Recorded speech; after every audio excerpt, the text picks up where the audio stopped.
Here's a painting, plein air, fairly early, 1983, 22 inches by 30 inches. And I was on Antonio's porch looking at his backyard in that direction. And this painting has really become very entertaining for me as time has passed. At first, I didn't think it was all that good, letting you in on my own inner thoughts. I certainly had a great time painting it.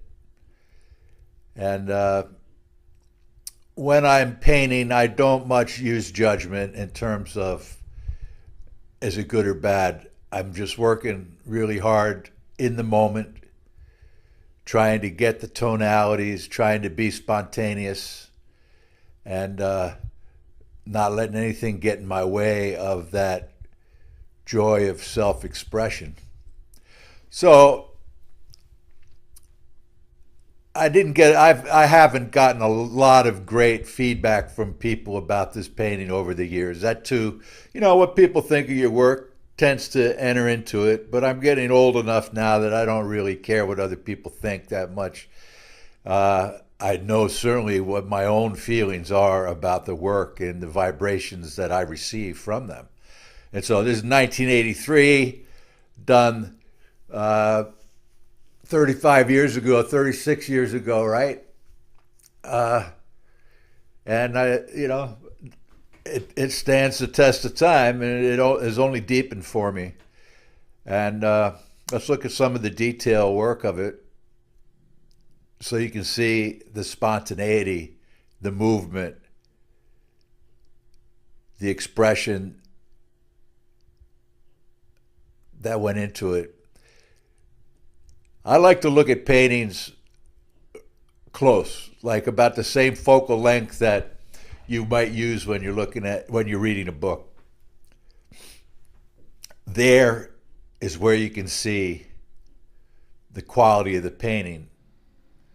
And I consider myself to be an abstract expressionist as much as an impressionist. I mean, if you don't think this is abstraction, well, then you're not seeing my painting. I'm an expressionist.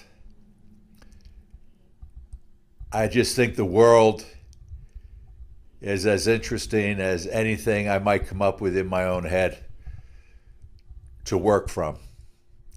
And anyway, once you put a brushstroke on your canvas or your paper, you're now in the real world anyway, whether you like it or not, in terms of abstraction or representation.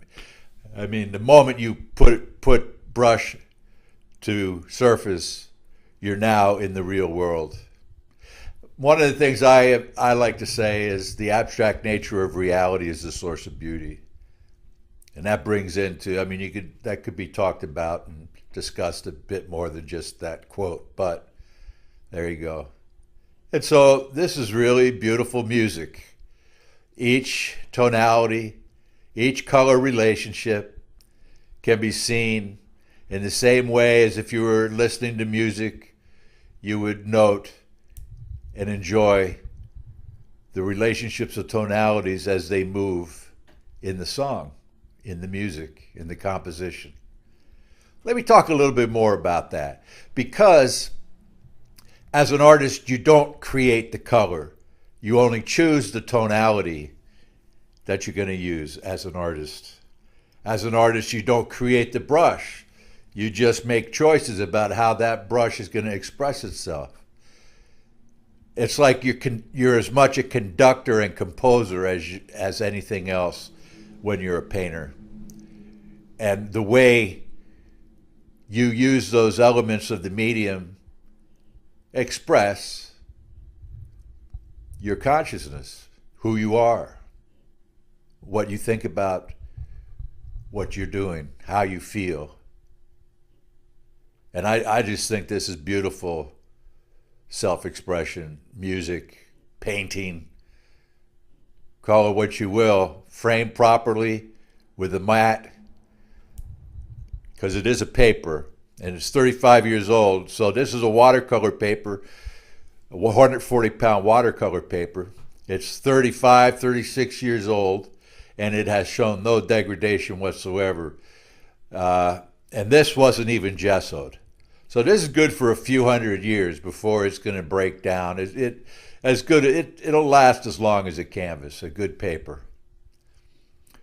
And this is shown this is worn out. Shows the age of the painting. It hasn't diminished its beauty in any case. So that's nothing to worry about. And so you could frame it with a mat, like a watercolor, and a glass in front of it, 2 to 3 inch mat, 3 to 4 inch mat with a simple frame. And you have a piece of music that will be on your wall and give you years of enjoyment, well worth the price. It's part of it. The value far exceeds the monetary value. It has real style.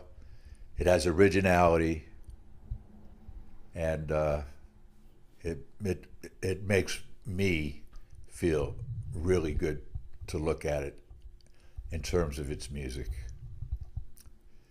Another quote I like to say. I say it kind of. I guess it's kind of tongue in cheek, but there's a reality to it, and I say that a painting should be more than muzak for your walls.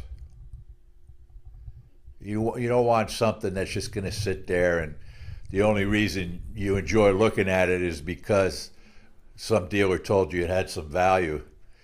It was some, who knows what the reasoning they gave you or whatever, but somebody said it was valuable. Now, the proof is always in the pudding anyway, right? The proof is in the pudding. And take everything with a grain of salt. 2 cliches and old sayings that I like very much. Anyway, thanks for stopping by. Thanks for listening. You have a great day.